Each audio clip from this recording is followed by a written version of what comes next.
자, 우리가 계속해서 이 출애굽을 강해를 쭉 하게 되는데 이 말씀을 가지고 지난 2시간에 걸쳐서 이미 좀 일부분을 말씀을 드렸습니다.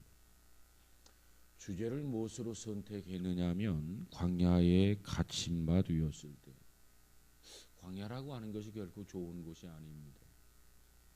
광야라고 하는 것이 결코 편리한 곳도 아닙니다. 그리고 오랫동안 머물러 있어야 할 것도 아닙니다. 그런데 그 중에서도 갇히게 되었단 말이에요. 엎친 데 겹친 격이라는 게죠.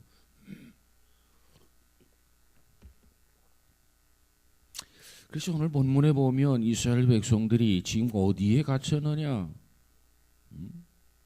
이 광야 중에서도 비아와 믹돌 사이, 비아 히롯 앞에 갇히게 되었더라 하는 겁니다. 이곳은 뭐 하는 곳이냐? 계곡이라고 하는 계곡. 그저 옴팍 파여 있던 그런 계곡.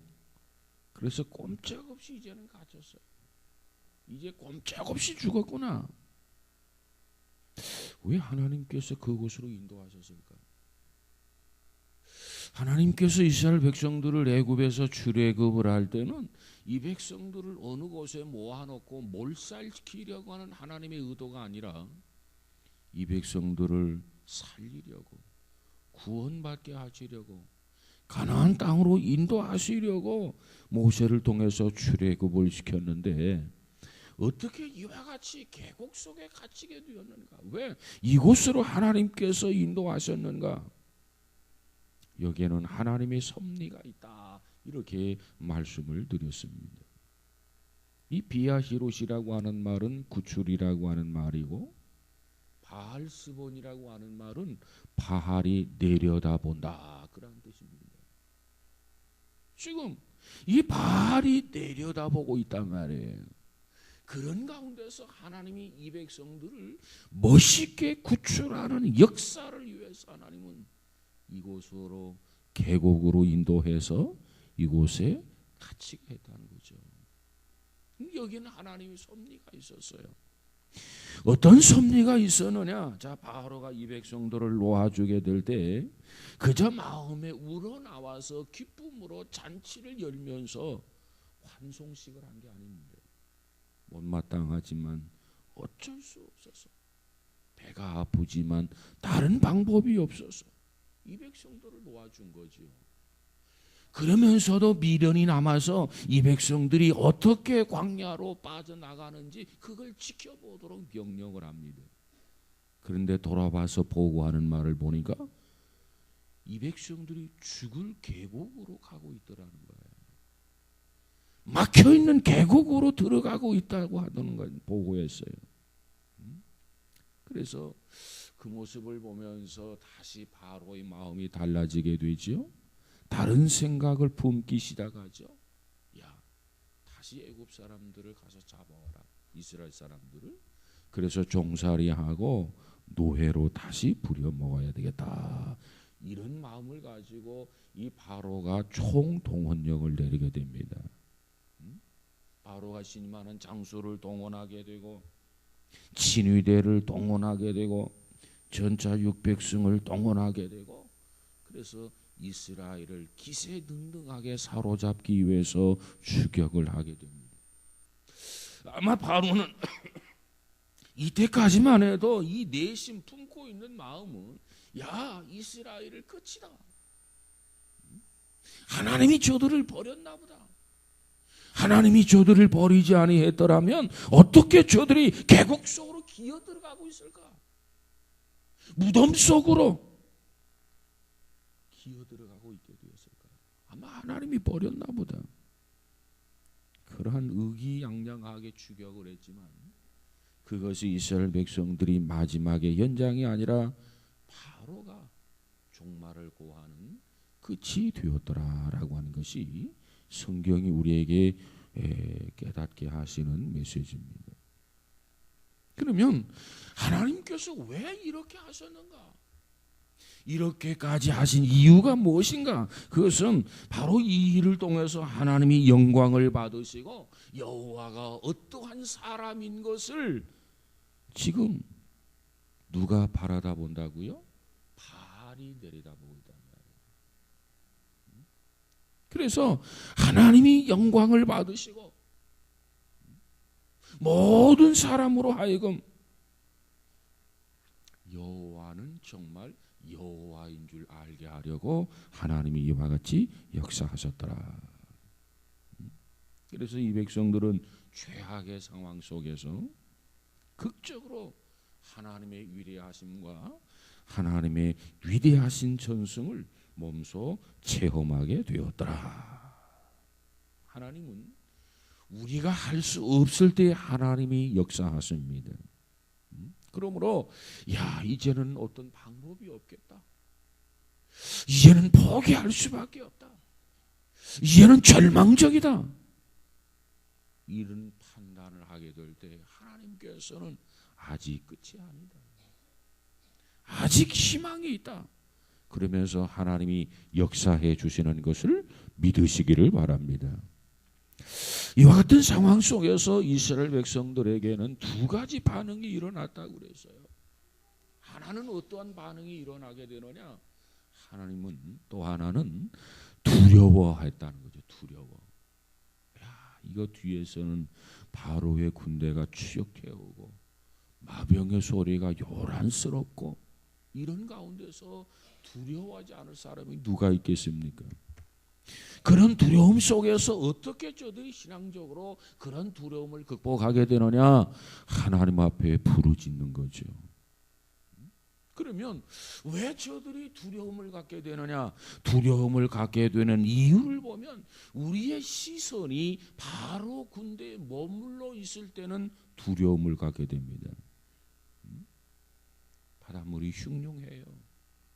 그 바닷물을 바라보게 되면은 우리가 두려움에 사로잡히게 됩니다. 그러나 이 바닷물을 바라보는 것이 아니라 추적하고 있는 애굽의 마병들을 바라보는 것이 아니라 그런 어떤 환경이나 그런 어떤 형편이나 그런 어떤 처지를 바라보지 아니하고 고개를 들고 머리를 들고 하나님을 바라보면 두려움이 극복되어지는 것을 믿으시길 바랍니다. 애굽의 마병을 바라보았을 때는 두려움에 사로잡혔어. 그래서 모세를 향해서 원망하고 불평하게 됩니다. 자, 오늘 본문에 보니까 이 백성들이 모세에게 뭐라고 원망하고 뭐라고 불평하지요? 11절에 보니까 그들이 또 모세에게 이르시되 애굽에 매장지가 없어서 당신이 우리를 이끌어내어 이 광야에서 죽게 하느냐? 어찌하여 당신이 우리를 애굽에서 이끌어내어 우리에게 이같이 하느냐? 12절에 우리가 애굽에서 당신에게 이른 말이 이것이 아니냐? 이 백성들이 우리를 애굽에서 그냥 살게 내버려 두라는 겁니다. 근데 모세는 아니다. 하나님이 당신들을 구원하기를 원한다. 그래서 모세가 계속해서 이 백성들을 설득하고 그래서 겨우겨우 동의를 받아가지고 이 출애굽하는 이 마당에 이와 같이 죽을 수밖에 없는 그런 상황에 놓였단 말이에요. 그러니까 애굽에서 이 했던 그 말들을 이스라엘 백성들이 다시 빗대어서 모세를 조롱하고 빈정대면서 원망하고 불평하고 짜증을 부리고 있는 현상이 오늘 본문 11절, 12절, 13절까지 내용이에요. 그때 모세는 뭐라고 말합니까? 13절에 두려워하지 말아라. 왜 겁을 먹느냐는 거죠. 우리에게는 하나님이 계시다. 머리를 들어서 하나님을 바라보라. 하나님을 바라보는 것, 어떤 상황, 어떤 환경 속에서도 우리의 시선을 하나님께 두는 것, 이것이 뭐냐? 이것이 믿음이에요. 믿음. 하나님을 향하면, 하나님께 두면 우리 마음이 두려움에서 극복되어지고 평안함을 얻게 되는 것을 믿으시기 바랍니다.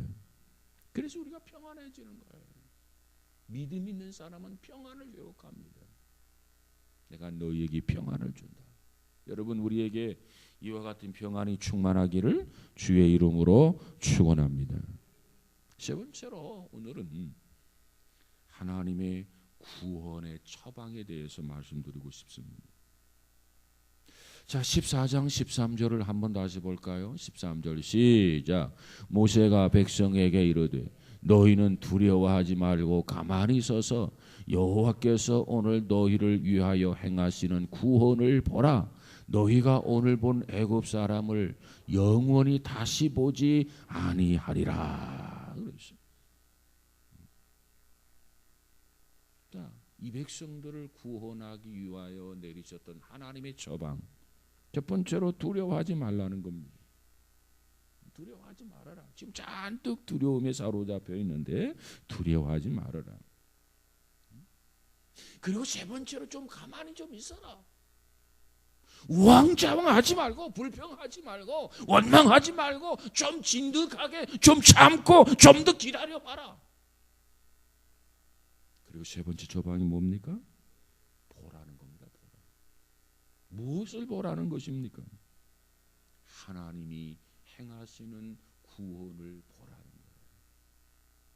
하나님이 이 백성을 버린 거 아닙니다. 하나님이 이 백성들을 포기한 거 아닙니다. 하나님께서 이 백성을 아직도 사랑합니다.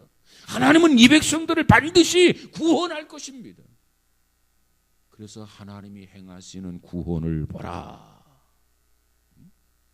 그리고 네 번째 처방이 무엇입니까? 자, 15절을 한번 가서 볼까요? 15절 시작. 여호와께서 모세에게 이르시되 너는 어찌하여 내게 부르짖느냐? 이스라엘 자손에게 명령하여 앞으로 나아가게 하고. 15절을 보니까 앞으로 나가라는 거예요.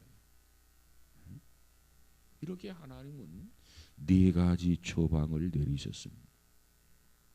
오늘 우리도 정말 앞으로 나아갈 길이 없어 보일 때, 어떤 문제 해결의 실마리가 전혀 보이지 않을 때, 정말 우리가 막다른 골목에 부딪혀서 너무너무 답답하고 너무나 속상할 때, 하나님께서 우리에게 내리시는 처방은 이 네 가지 처방이라는 거예요. 네 가지 처방. 첫 번째 처방이 뭐라고요? 두려워하지 말아라. 아무리 힘든 일이 있어도, 아무리 고달퍼도, 아무리 답답해도 하나님의 처방은, 첫 번째 처방이 두려워하지 말아라. 하나님이 살아계시다. 두려워하지 말아라. 첫 번째 처방, 첫 번째로 중요한 일은 두려워하지 말아야 돼요. 어떤 일이 벌어져도 두려워해서는 안 됩니다. 여러분, 이 하나님의 처방은 언제나 상식적입니다. 상식적. 어려운 게 아니에요. 하나님이 내리시는 처방이 어려운 거라고 한다면 하나님이 처방을 내려도 우리가 그 처방을 감당할 수 없잖아요. 어떻게 그걸 해낼 수 없잖아요. 그런데 하나님의 처방은 어려운 것이 아니라 상식적이고, 하나님의 처방은 어려운 것이 아니라 쉬운 것이란 말이에요. 쉬운 것. 누구나 다 감당할 수 있는, 누구나 다 시도할 수 있는, 누구나 다 지킬 수 있는, 누구나가 다 행할 수 있는 그런 처방이에요. 두려워하지 않으면 돼요. 두려워하면 안 돼요. 일단 두려움에서 나 자신을 정지시켜야 돼요. 사실 이런 마당에 놓이게 되면, 이런 상황에 빠지게 되면 두려워하지 않을 사람이 누가 있겠습니까? 그런 상황 속에서 두려워할 수밖에 없어. 그때 하나님의 음성을 들어야 돼. 하나님의 음성이 뭐냐? 첫 번째 처방. 얘야, 두려워할 수밖에 없겠지만 너는 믿음이 있지 않느냐? 너에게는 신앙이 있지 않느냐? 두려워하지 말아라. 그 하나님의 음성을 듣고, 그래, 내가 두려워하지 말아야지. 왜 내가 두려워해? 나에게는 하나님이 계시는데, 나에게는 아버지가 계시는데, 나에게는 보호자가 계시는데 내가 왜 두려워하지? 마음속에 끊임없이 일어나고 있는 두려움을 정지시켜야 합니다. 이 명령이 성경에서 얼마나 자주, 얼마나 되풀이되는 것 여러분 아십니까? 성경에 보면 여기도 보니까 두려워하지 말아라, 저기도 보니까 두려워하지 말아라, 신약에도 보니까 두려워하지 말아라, 구약에도 보니까 두려워하지 말아라, 사료들을 보니까 두려워하지 말아라. 선지자들을 보니까 선지자들도 두려워하지 말아라. 왜? 여러분, 우리는 상황 속에서, 이 환경 속에서 두려워할 수밖에 없어요. 그러나 하나님을 믿는다면 그 두려움이 극복되어져야 돼. 그러려면 어떻게 해야 되느냐? 두려움을 정지시켜야 돼. 두려워하지 말아야 돼. 여러분, 이 과거 동구라파가 개방되기 전에 공산주의가 지배하고 있을 때 이 동구권을 드나들면서 전도를 하던 리처드 본 브란트라고 하는 목사님이 계셨습니다. 그분이 이 동구권을 드나들면서 전도를 하니까 성경을 몰래, 왜? 동구권이 그 성경을 허락을 안 하거든요. 그러니까 성경을 몰래 밀수를 해서 가서 그 성경을 나눠주는 거예요. 그러다가 잡혔어요. 그러다가 감옥에 갇히게 됩니다. 감옥에 갇혀 있다가 보니까 할 일이 있어야지요, 목사님이. 그래서 감옥에서 뭘 했겠어요? 성경책을 읽었습니다. 다른 거 할 일이 없어. 밥도 세끼 골고루 꼬박꼬박 주지요. 그 감옥 안에서 할 일이 뭐가 있겠어요? 성경을 읽는 것밖에 없었다는 겁니다. 근데 그 감옥에 갇혀서 성경을 열심히 읽는데, 성경을 읽으면서 감옥 안에 있던 범브란트 목사님께서 제일 위로받은 말씀이 뭐냐면, 성경에 나타나 있는 두려워하지 말라, 두려워하지 말라, 이 말씀이 제일 위로가 되었다는 거예요. 두려워하게 되면 속상하게 되고, 속상하면 불평하게 되고, 원망하게 되고, 짜증나게 되고, 마음의 평안을 잃어버려요. 두려움이 극복되어져야 돼. 그래서 이 목사님에게 제일 위로가 되는 말씀이 무슨 말씀이었다고요? 두려워하지 말아라. 두려워하지 말아라. 이 말씀을 접하면서, 그래, 내가 두려워하지 말아야지. 하나님이 나에게 직접 이렇게 말씀하시는데 내가 왜 두려워하는가? 이 말씀은 보통 말씀이 아닌데 하나님이 나에게 주시는 말씀이란 말이에요. 내 친구가 찾아와가지고, 이봐 친구, 두려워하지 마. 이래도 내가 위로를 받고 힘을 얻고 용기를 얻을 터인데, 내 친구가 아니라 하나님이 나에게 찾아오셔서 창조주가 되시는 그 하나님께서, 섭리하신 그 하나님이 나에게 다가오셔서 나를 향해서 말하기를 두려워하지 말아라, 두려워하지 말아라 하는데, 내가 그 말씀을 통해서 너무나도 위로를 받고 그 말씀을 통해서 너무너무 은혜를 입게 되었다는 거예요. 왜? 이 말씀은 하나님이 나에게 직접 해주시는 말씀이기 때문에. 그래서 성경을 읽으면서 위로받고 성경을 읽으면서 은혜를 받는데, 감옥에서 할 일이 없으면 계속 성경만을 읽다가 한 번은, 야, 성경에 우리를 향해서 하나님이 두려워하지 말라는 말씀이 얼마나 적혀져 있는가 한번 세워보자 하면서 성경을 읽으면서 두려워하지 말아라, 두려워하지 말아라 이 단어만 나오면은 계속 그 단어 밑에 밑줄을 치기 시작을 했다는 거예요. 그래서 신약 성경을 다 읽고 구약 성경을 다 읽고, 그리고 밑줄 친 부분들을 세워보니까 몇 번 하나님께서 두려워하지 말라고 언급을 했냐면 365번이더라는 겁니다. 1년이 며칠이에요? 365일. 그래서 두려워하지 말아라, 두려워하지 말아라 밑줄을 치고 구약에서 세워보고 신약에서 세워보니까 성경에 365번이나 하나님이 직접 이와 같이 두려워하지 말아라, 두려워하지 말아라 이 말씀을 주셨다는 거예요. 이 사실을 깨닫고 이 범브란트 목사님께서 무릎을 치면서 조하기를, 그렇다, 그렇다, 하나님은 나에게 두려워하지 말라고 말씀하신다. 오늘도 두려워하지 말라고 말씀하시고, 내일도 두려워하지 말라고 말씀하시고, 모레도 두려워하지 말라고 말씀하시고, 을표도 두려워하지 말라고 말씀하시고, 이달에도 다음 달에도 또 다음 달에도, 그 1년 365일 매일매일 하루도 두려워하지 말라. 하나님이 나에게 이 말씀을 주셨노라고. 하나님이 이렇게 두려워하지 말라고 우리에게 말씀하시고 있다고. 그런 기록을 해놓았습니다. 그렇습니다. 하나님이 우리에게 강조하는 게 뭡니까? 두려워하지 말아라. 두려워하지 말아라. 저는 이 사실이 사실인지 아닌지는 확인해 보지는 않았어요. 그러나 저는 이 사실을 믿고 싶어요. 365번.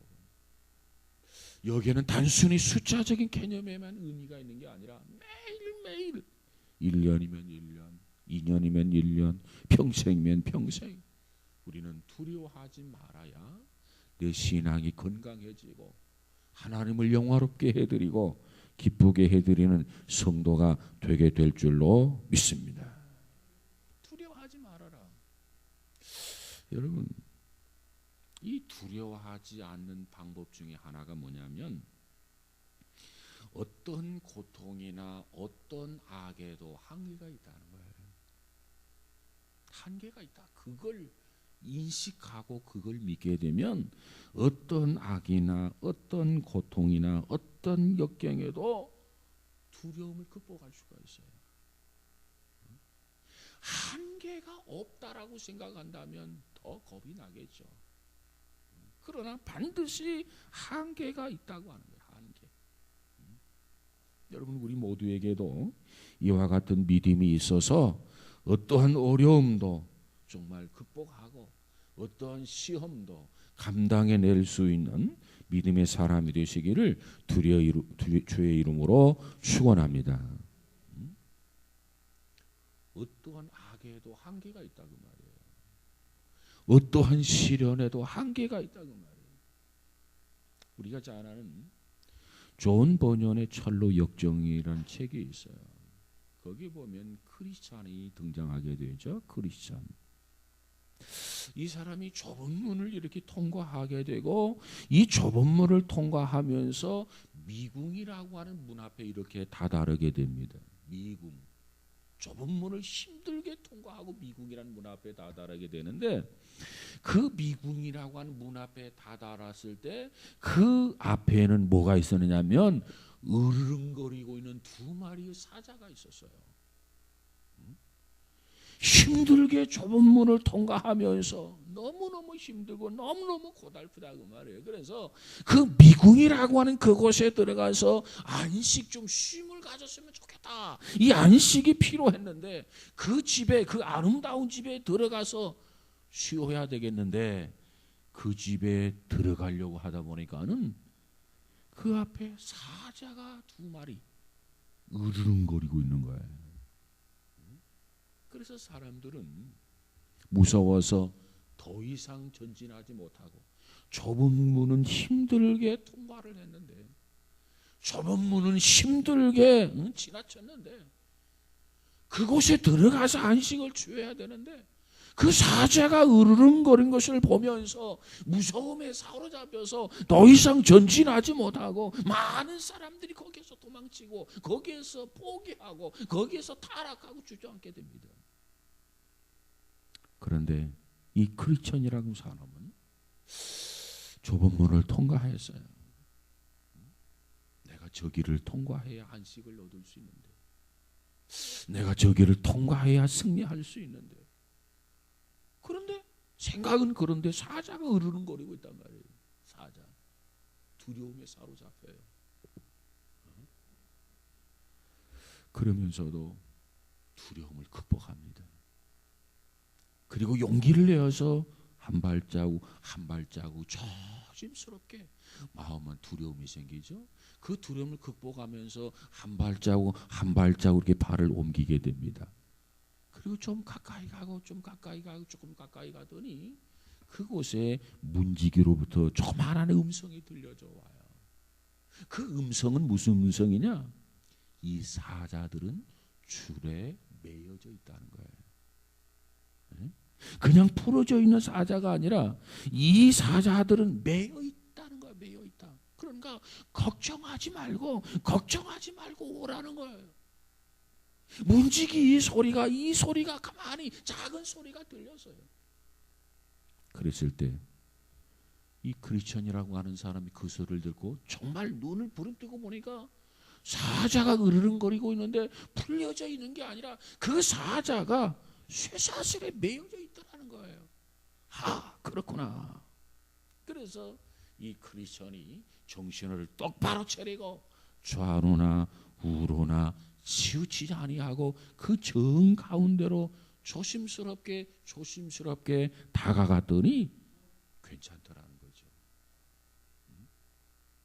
그래서 그 문을 통과했다는 겁니다. 자, 그렇다고 한다면 이 존 버년이 샬롯 역정의 이 부분을 통해서 우리에게 주시는 교훈이 무엇이라고 생각하십니까? 악은 한계가 있다는 거예요. 악은 한계가 있다는 겁니다. 우리를 향해서 도전해오는 그 어떠한 일에도 반드시 한계가 있다는 거예요. 한계가 있어요. 한계가 있다면 결국 뭘 의미하는 겁니까? 두려워할 필요가 없다 그 말이에요. 두려워할 필요가 없다. 여러분, 하나님은 악을 제한하시는 하나님이세요. 그 악을 두려워해서는 안 됩니다. 믿음의 사람들에게는 반드시 이 악을 극복하도록, 이 악에 대해서 승리하도록 하나님께서 역사하시고 도와주시는 것을 믿으시기 바랍니다. 그래서 그 믿음을 가질 때 두려움을 극복하는 거예요. 그 다음 두 번째 처방이 무엇입니까? 가만히 있으라는 거예요. 가만히 있으라. 이 두 번째 처방은 세 번째 것과 상당히 연관성이 있습니다. 연관성. 세 번째는 뭐냐면은 하나님의 구원하심을 보라. 하나님의 역사하심을 보라. 이 말을 다른 말로 바꿔보면 무슨 말이냐면은 하나님에 대해서 신뢰하라는 거예요. 하나님에 대해서 믿으라는 겁니다. 하나님이 구원하실 테니까, 하나님이 너를 도와주실 테니까, 하나님이 너를 건지실 테니까, 하나님께서 이 상황을 감당하고 계실 테니까 그 하나님을 보라는 거예요. 그 하나님을 신뢰하라는 거예요. 그 하나님을 믿으라는 거예요. 하나님을 믿으면, 하나님을 신뢰하면 어떤 일이 벌어지느냐? 내가 뭔가 해보려고 몸부림을 치던 것을 멈추게 됩니다. 하나님이 하시니까, 하나님이 역사하시니까, 하나님이 건지시니까, 하나님이 구원하실 테니까 내가 힘쓰고 애쓰던 것을 멈추게 된다는 거예요. 왜? 내가 하려고 하면 하나님이 하실 일이 없어요. 내가 다 하려고 하니까 하나님이 뭐라고 말합니까? 그래? 그럼 해봐. 해보라는 거예요. 하나님이 움직이질 않아요. 하나님이 역사하지 않아요. 그런데 하나님 나는 못해요. 하나님이 역사하셔야 합니다. 하나님이 간섭하셔야 합니다. 그리고 하나님 앞에 맡기면, 그래 알았다, 내가 그 부분을 감당해 주마. 하나님께서 이렇게 역사해 주시는 것을 믿으시기 바랍니다. 예를 들어 볼까요? 여러분, 수영을 못하는 사람이 물속에 첨벙 빠져가지고 수영을 열심히 하려고 하면 할수록 어떻게 됩니까? 자꾸 더 빠지게 되어 있어요. 수영 코치가 수영을 가리키는데 뭐라고 말합니까? 힘을 빼세요. 아, 힘을 빼라니까요. 그냥 쭉 뻗으세요. 안심하고 뻗으세요. 마음 놓고 머리를 쳐박으세요. 코치가 가르치는 게 이런 거예요. 힘 빼라. 쭉 뻗으라. 두려워하지 말고 머리를 쳐박으라. 그러면 어떻게 된다? 물 위에 뜬다는 거예요. 아, 근데 내가 살려고 고개를 쳐들고 말이죠. 손을 허우적거릴수록 어떻게 돼요? 물속에 더 빠져들어가게 되는 거예요. 하나님이 지금 뭐라고 말합니까? 가만히 있어라. 가만히 있어라. 너가 지금까지 뭔가 해보려고 몸부림을 치던 거, 그 모든 것을 이제 좀 스톱하고 하나님께 기회를 드리라는 거예요. 좀 하나님을 믿고 좀 참으라는 거예요. 하나님을 믿고 좀 기다려보라는 거예요. 하나님 역사하신다는 겁니다. 우리에게 이와 같은 믿음, 이와 같은 신뢰가 있어지기를 주의 이름으로 축복합니다. 이걸 다른 말로 말하면 파란 불이 켜지기 전에 노란 불이 먼저 들어와요.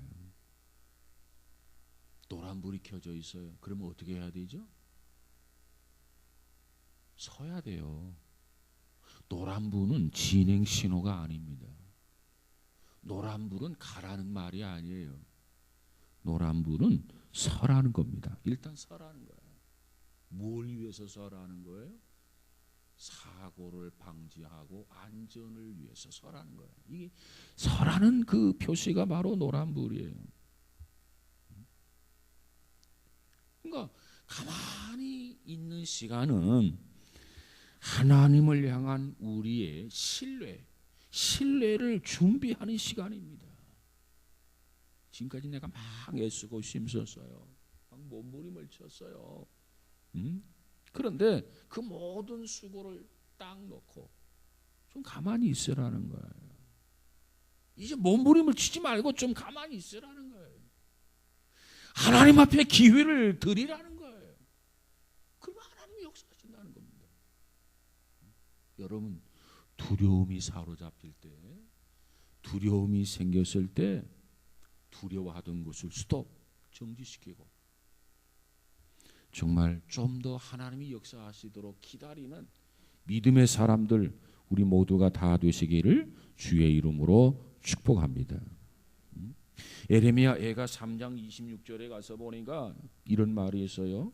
사람이 여호와의 구원을 바라고 잠잠히 기다림이 좋도다. 그래서 기다림이 좋도다.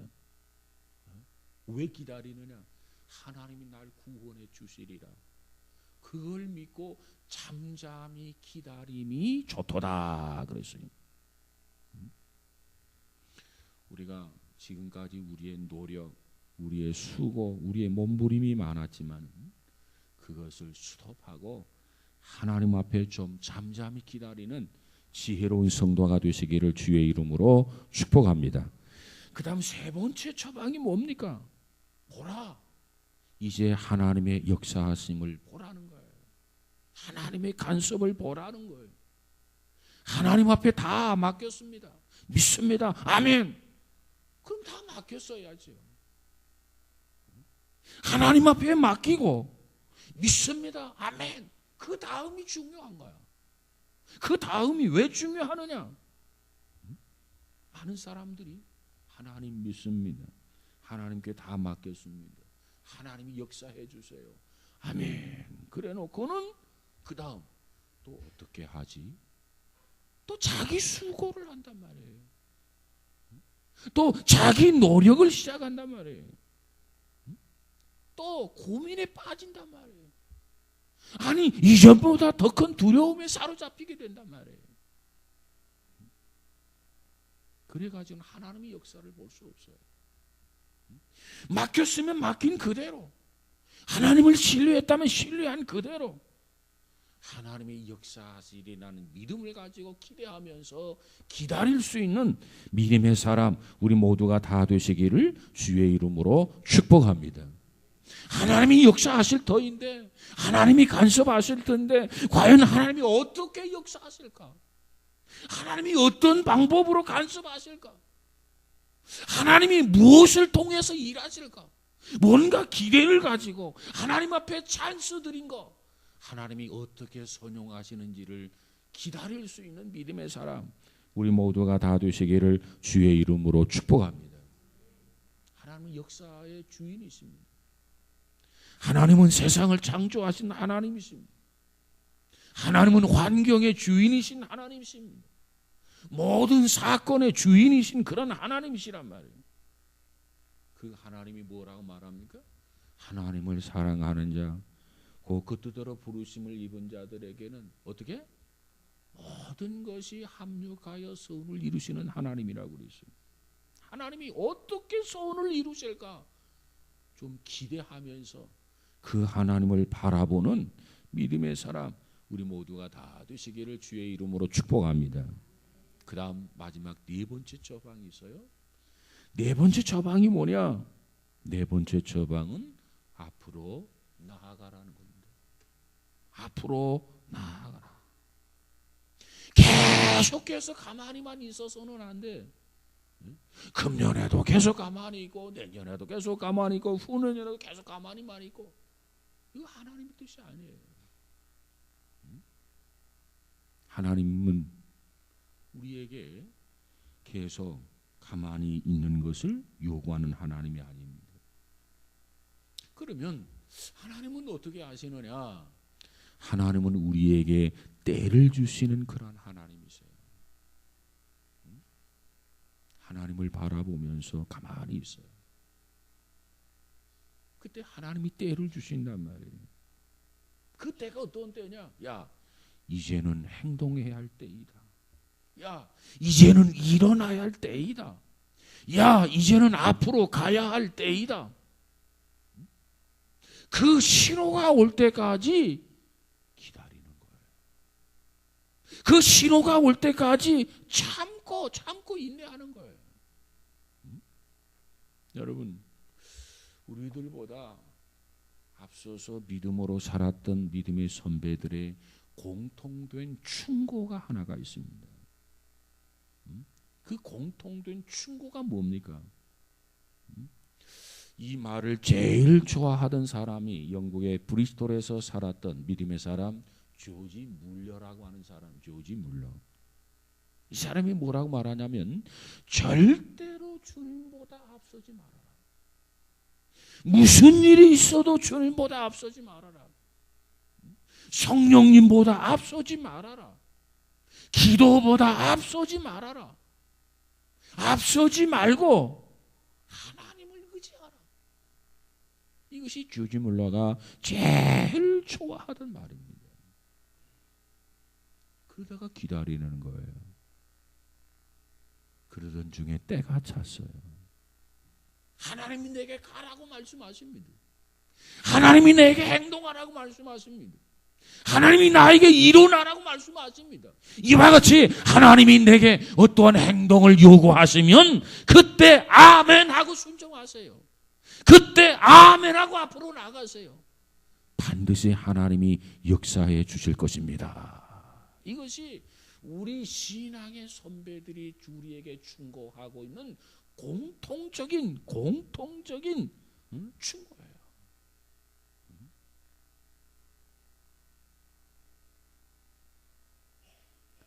하나님을 의지할 준비가 이제는 되어 있습니다. 이스라엘 백성들에게 때가 찼습니다. 그때 하나님은 이 백성들에게 어떠한 처방이 떨어졌습니까? 오늘 본문 15절에 가서 보십시다. 15절 읽어볼까요? 시작.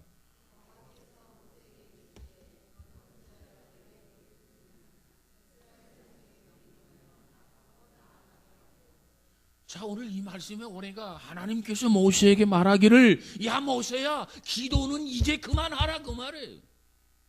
지금까지 기도하면서 기다렸어요. 지금까지 하나님을 바라보면서 기다렸어요. 이때 하나님이 말씀하십니다. 이제 기도는 그만하고 일어나라. 그리고 앞으로 가라. 그만하면 됐다는 거예요. 그러면 하나님이 역사한다는 거예요. 내가 너희들이 지금까지 기도하는 건 내가 다 들었다. 이제는 됐다. 이제는 일어나라. 이제는 앞으로 가라. 이것이 하나님께서 이 백성들에게 주었던 마지막 네 번째 처방이 아닙니까? 여러분 보세요. 여기서 이 백성들이 이 말씀을 듣고 앞으로 나아가려고 하니까 바다가 쫙 갈라졌습니까? 아니에요. 하나님이 일어나라, 앞으로 나가라 이런 말씀을 하셨는데도 불구하고 여전히 홍해 바다는 그냥 있었어요. 물이 철렁철렁 넘치고 있었다 그 말이에요. 근데 하나님이 뭐라고 말씀합니까? 물이 철렁철렁 넘치고 있는데 앞으로 가라는 거예요. 상황이 바뀌어지지 않았어요. 환경이 달라지지 않았어요. 그냥 그대로예요. 그런데 가라는 거예요. 가라는 거예요. 이것은 굉장히 중요한 순간입니다. 바닷물은 아직도 넘치고 있어요. 뭐 바닷물이 조금 줄었다든가, 아니 2분의 1이 줄었다든가, 이제는 거의 말라버렸다든가, 아마 그러면 앞으로 가라 쉽게 갈 수 있었겠죠. 근데 전혀 달라진 게 아무것도 없어요. 상황 그대로예요. 두려움의 환경은 그대로란 말이에요. 아직도 바닷물은 넘치고 있고, 기적이 일어날 낌새는 보이지도 않고 있고, 하늘은 캄캄하고, 상황은 아직도 절망적이에요. 희망적이지 않습니다. 그런데 주의 음성, 주님이 네 번째 주시는 처방이 뭐예요? 앞으로 가라는 거예요. 가라. 여기에서 필요한 게 뭐냐? 믿음이에요. 믿음이 있는 사람은 상황이 달라지지 않았지만, 그 상황 그대로이지만, 기적이 일어날 낌새는 조금도 일어나고 있지 않지만은, 믿음이 있는 사람은 주의 말씀을 쫓아서 아멘 하고 가는 거지만은, 믿음이 없는 사람은 아니 달라져야 가지요. 그대로인데 어떻게 갑니까? 순종하지 않아요. 여기에서 중요한 것이 뭐라고요? 믿음이에요. 믿음. 하나님 믿습니다. 믿습니다. 말하는 것이 중요하고, 그 다음 말했다고 한다면 그대로 순종하는 것, 순종해야 돼요. 믿음과 순종, 믿음과 행함, 믿음과 실천, 이것이 기적을 이루게 되는 것을 믿으시기 바랍니다. 그렇습니다. 지금 상황은 좀 더 달라지지 않았어요. 좀 더 호전되지 않았어요. 여전히 어렵습니다.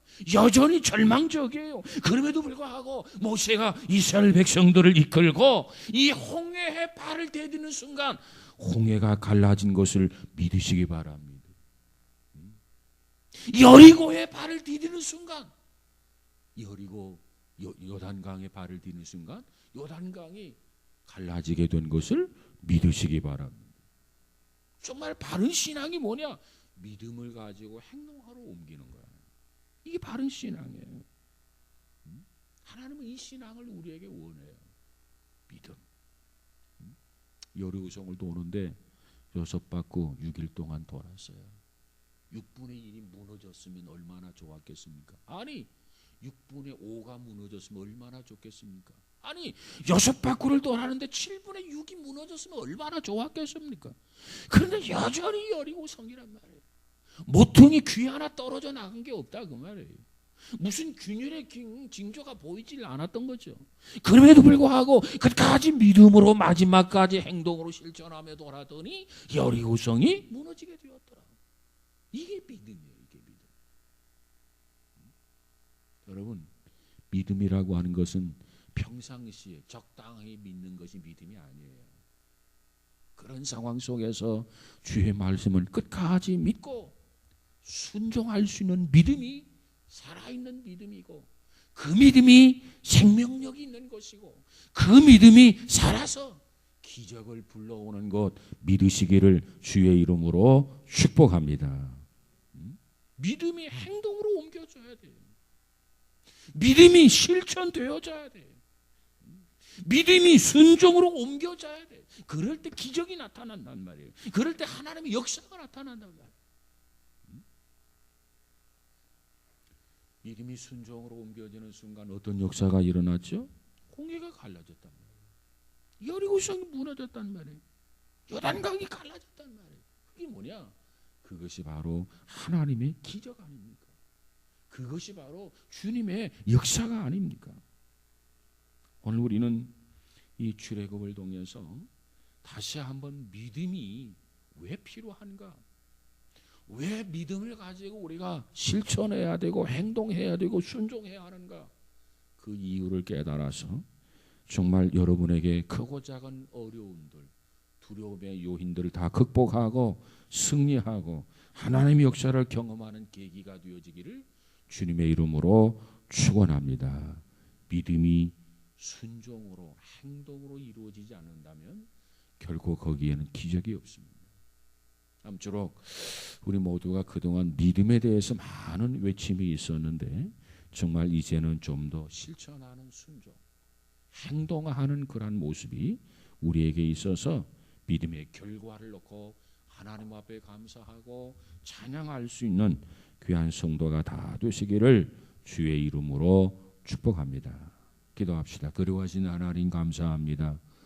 오늘 우리가 이 출애굽 14장을 통해서 고난 속에, 역경 속에, 시련 속에 있을 때 우리가 어떻게 그와 같은 것들을 극복해야 하는지, 하나님께서 우리에게 어떤 처방을 주셔서 회복시키시는지 그 요인 하나하나를 우리가 배웠습니다.